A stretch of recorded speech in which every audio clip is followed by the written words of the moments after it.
Greetings, everyone.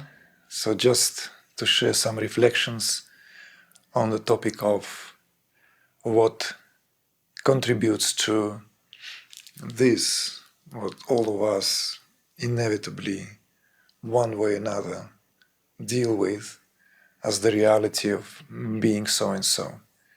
In other words, that what unifies most, if not all, spiritual traditions and approaches is that notion of identity. So that what is being held as a cult print, or the root cause of all our miseries, of all our suffering, of all that what contributes to this misconception or confused sense of identity. All that sounds fairly straightforward and kind of, it doesn't take that long to grok it sooner or later, particularly when one begins to get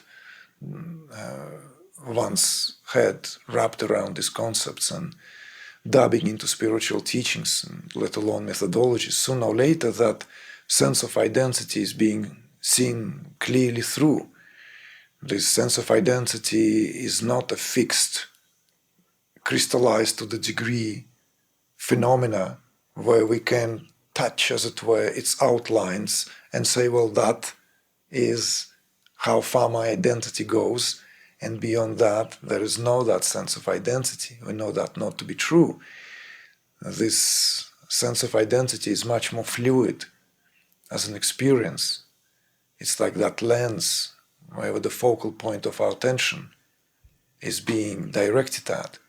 It comes and goes. We know that in a deep sleep, that sense of identity fizzles into a deep velvety surface of nothingness. We know that same very sense of identity likewise dissolved in the luminosity of the samadhi. We know that sense of identity is also temporarily being dissolved in the dynamics of that subject-object movement, of that interaction between, in so many different kind of activities that we might be engaged in, that sooner or later, with some experience, we have that distinct, tangible even sense of ephemeral nature of that identity. However, this is not what I invite you to reflect on, but rather what contributes to the formation of that identity in the first place, that identity which instructs us to the degree that we then consider ourselves to be so-and-so, with this history, not that history, identity that is then supported by identity with the family, with the tribe, with the nation, with ideas, ideologies, system of beliefs. It could be extended to that what we agree with and that what we disagree, likes, dislikes, and so on and on and on, seems to be that what contributes to that fluctuating, however still giving us that undeniable sense of being here and now as so-and-so is there being kept intact. What is that power that holds it all together in the first place?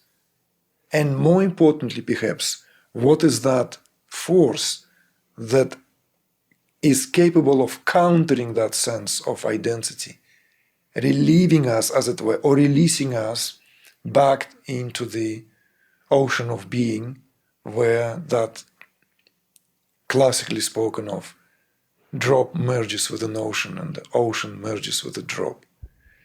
So it's a kind of invitation as well as a reflection to join us in continuation of exploring the theme of Samavesha. We have dispatched sometimes end of last year in Mexico, and we will return now in the forthcoming program in Germany at our favorite venue at the Gut Saunstorf in northern Germany, where we go year after year now for a number of years. and for a week-long program where that topic will be a kind of a binding, let's say, theme for the duration of the retreat. And so this live program, this immersion, would be redressing the notion of identity in its relation to samavesha, in its connotations with possession. So possession, of course, is very well known in all tribal ancient cultures. And in some cultures, such as India today, it holds a very special place.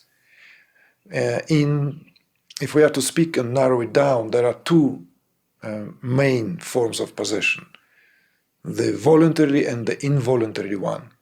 The involuntary falls into the category of undesirable, and there are Vedic methodologies, Vedic sciences such as Jyotishi, the Vedic astrology, or Ayurveda at its higher end, deals with certain rites and prescriptions on how to deal with this undesirable form of possession where the host is suffering the invasion of so-called form of undesirable energy, that entity. That possession is here leads to the deterioration and in some dramatic cases destruction of the host, destruction of so-and-so's personality.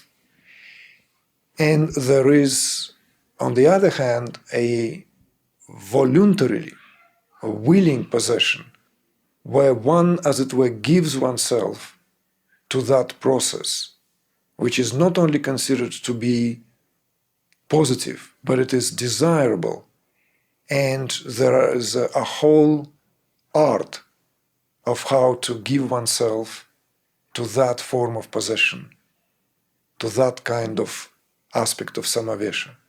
And we will be discussing and delving into this relationship between samavesha as possession and a sense of identity. So I welcome all of you who have been considering joining us in Germany. Let this be that extra point of interest if you are considering still and sitting on the fence. Okay, folks? So looking forward to diving into this fascinating topic together.